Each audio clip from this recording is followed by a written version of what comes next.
Assalamualaikum warahmatullahi wabarakatuh. Kembali lagi dengan channel saya Lilfat Mazunaifa, angkatan 17230024. Sekarang saya akan mempresentasikan seminar akuntansi keuangan yang keenam. Seminar akuntansi keuangan dengan judul Pemeriksaan Proses Hukum Penetapan Standar Akuntansi Internasional dan Implikasi Terhadap Legitimasi.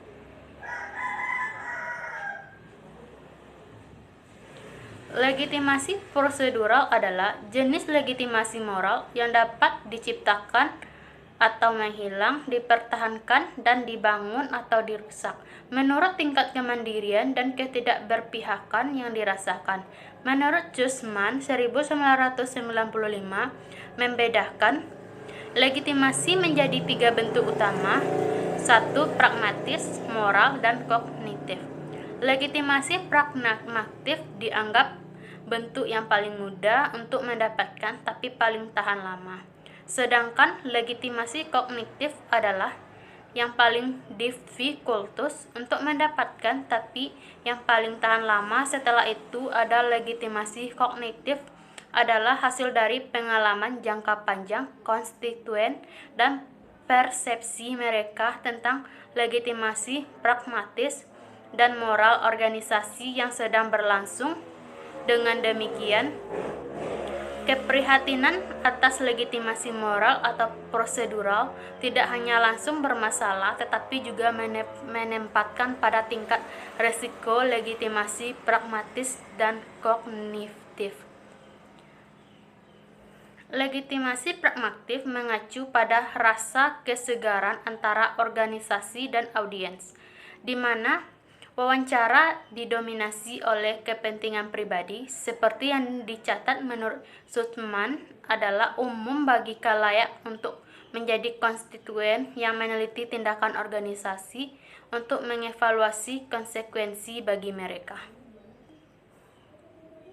Sementara itu, difficultus untuk percaya bahwa setiap konstituen diberikannya kekuasaan dalam arti tradisional, yaitu pemangku kepentingan yang memiliki kemampuan sadar dan konsisten dengan perubahan akuntansi, persyaratan terhadap keinginan dewan dan pemangku kepentingan lainnya.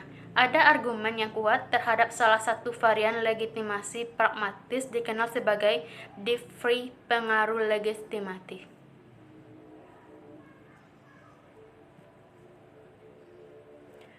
Beberapa percaya bahwa jawaban atas masalah legitimasi prosedural IASB terletak pada penyediaan transparansi yang lebih besar, dan karenanya telah ada seruan selama bertahun-tahun untuk perbaikan. Di sisi lain, meningkatnya transparansi kemungkinan besar akan merugikan diri sendiri karena hal itu mengekspos proses kepengawasan publik dan tidak selalu mengarah pada pengambilan keputusan yang baik. Menurut Johnson dan Solomon 1984 berpendapat bahwa debat publik terbuka diperlukan untuk membenarkan keputusan yang dibuat dan tindakan yang diambil. Tanpa ini, ada kekhawatiran bahwa proses ini akan dipandang sebagai simbolis daripada substansi. Ini adalah masalah penting yang sekarang dapat diatasi. IASB telah menanggapi masalah transparansi ini dengan menyediakan dokumentasi sejak tahun 2001 yang mencakup notulen dewan, notulen kelompok kerja teknis, dan catatan pengamatan staf. Studi ini mempertimbangkan evaluasi IFRS 7 dari inisiasi 2002 hingga persetujuan 2005 karena sifat kompleks dan kontroversial investment keuangan pelaporan, baik masyarakat akuntansi dan penerapan standar kredibilitas badan sebagai otoritas telah dipertanyakan. Oleh karena itu, kita tidak perlu heran jika dewan membiarkan diri mereka sendiri untuk dipandu oleh pendapat konstituen selama proses untuk mempertahankan legitimasi yang dirasakan keuntungan utama dari pemeriksaan IFRS 7. IFRS 7 adalah pertama, Dokumentasi yang berkaitan dengan pertemuan kelompok kerja, dewan, dan teknis yang tersedia meliputi seluruh periode. Kedua, ini adalah area di mana ada sangat bersaing kepentingan di konflik saling bertentangan pendapat antara para pemangku kepentingan dan seluruh wilayah hukum. Dan ketiga, ada kritik ex post terhadap persyaratan IFRS 7.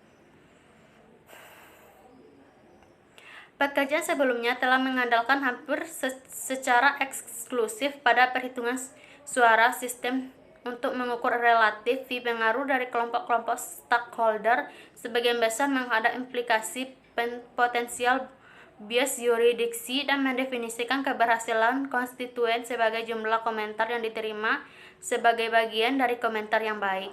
Satu masalah dengan ini sempit definisi dari kesuksesan tidak satu dimensi. Penelitian ini bertujuan untuk relevan dan meningkatkan definisi serta mengusulkan pendekatan metodologis yang bisa diterapkan yang peneliti masa depan mungkin menggunakan. Standar yang diterbitkan memiliki 34 persyaratan mengungkapkan neraca, 10 lainnya terkait dengan laporan laba rugi dan ekuitas, 49 terkait risiko, 2 terkait dengan adopsi dan pengecualian, dan 38 persyaratan lainnya. 133 persyaratan ini dapat diuraikan lebih lanjut sebagai 57 aturan keras, 47 aturan lunak, dan 29 prinsip. Telah berbasis prinsip persyaratan mencakup isu-isu sensitif seperti pasar, kredit, dan risiko likuiditas. Meskipun periode diskusi panjang, persyaratan telah dikritik ex post.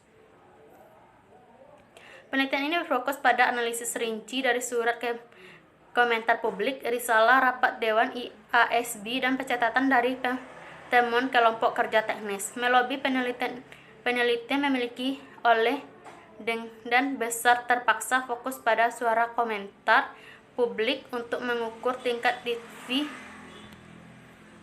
pengaruh, namun ada beberapa yang menunjukkan bahwa ini mungkin bukan masalah. Sebagai contoh, menyarankan bahwa surat komentar secara keseluruhan tampaknya merupakan proxy yang baik untuk menggunakan metode lobby lain yang kurang terbuka. Metode analisis. 1. Analisis komentar berorientasi hasil yang dibuat sebagai tanggapan atas IB 7 oleh kelompok pemangku kepentingan. 2. Analisis komentar yang berorientasi pada hasil yang dibuat sebagai tanggapan atas IB 7 menurut yurisdiksi. Kesimpulan, studi ini memberikan metode yang lebih canggih untuk menganalisis partisipasi konstituen dalam proses hukum daripada penghitungan secara dasar. Kami menganalisis apakah pemangku kepentingan tertentu memiliki tingkat yang relatif lebih besar dari pengaruh dengan hal-hal penerimaan tarif, dan apakah komentar dibahas dengan menggambar pada kerangka teori legitimasi. Inilah presentasi saya. Kalau ada kata-kata yang salah, saya mohon maaf. Assalamualaikum warahmatullahi wabarakatuh.